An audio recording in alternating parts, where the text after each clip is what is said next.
Well, here we are with the A.R.E. process, which is Acoustic Resonance Enhancement. Most people like older instruments. They sound great, but there was a little bit of a dilemma with Yamaha, as they make new instruments. You can't make an old instrument.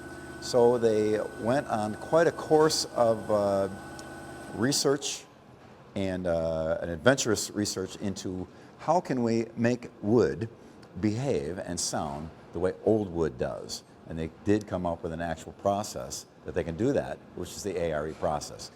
The bass I'm playing on the tour I'm on currently is of course made of this wood now, and it's just alive. It's got an aliveness to it and a sound and a sonic bounce to it, if you will, that's like no other bass I've had.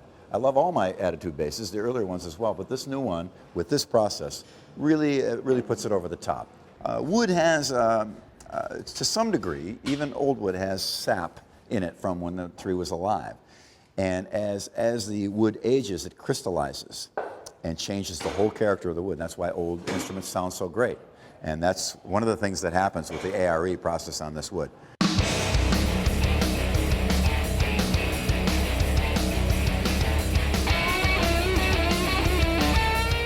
Okay, we're inside Yamaha Music Craft, and we're going to see the assembly of the body for the Yamaha Attitude bass. Okay, so here's the slabs of wood that are going to be made into the Yamaha Attitude body. And as you can see there, they're cut out ready for the spline piece to go in. But one important thing is they're already lined up, and so that the wood grain corresponds to each other piece. So this wood grain here is in this direction, this one is reverse, and this one is the same. So we have three pieces of wood acting as one, not only sonically, but also mechanically, because their grains are lined up, and it's much less likely for a body to warp or change over time in a way you don't want it to when they're lined up properly like this.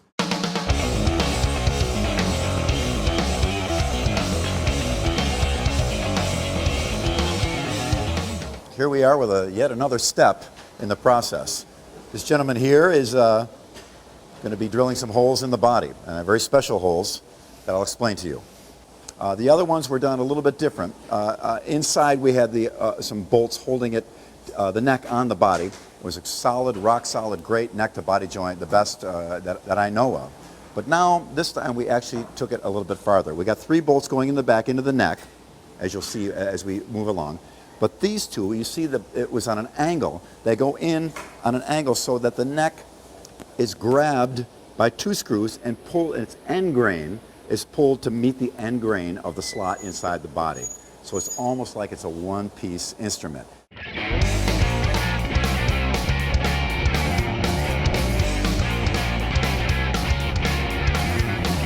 Okay, so now we're going to go to the second most important wooden component on the bass, the neck. These are neck blanks. My friend Inagake here will show you how they put the truss rod in. But before he does that, this is the old truss rod from the original Yamaha Attitude bass. And it's a fine truss rod, but it's single action. It only bends one way. And it's a little large.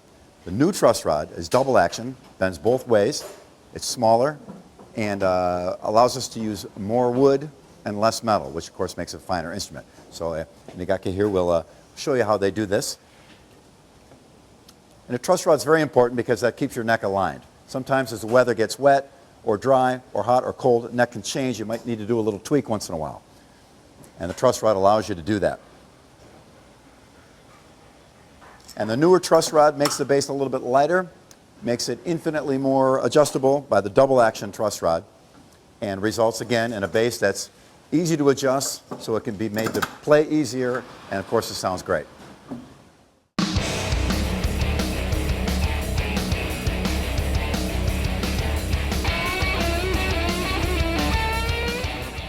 Okay, very, very important step is the frets. That's what the string touches to get the right note, and hopefully the right note. Putting frets in is very fine work.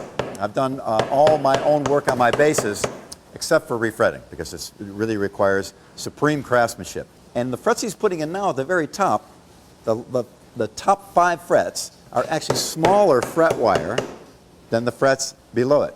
Years and years ago, I had a refret done, and a friend of mine was doing it, and we decided to try and experiment and use a smaller fret wire up top for sharper intonation and a little bit more accuracy.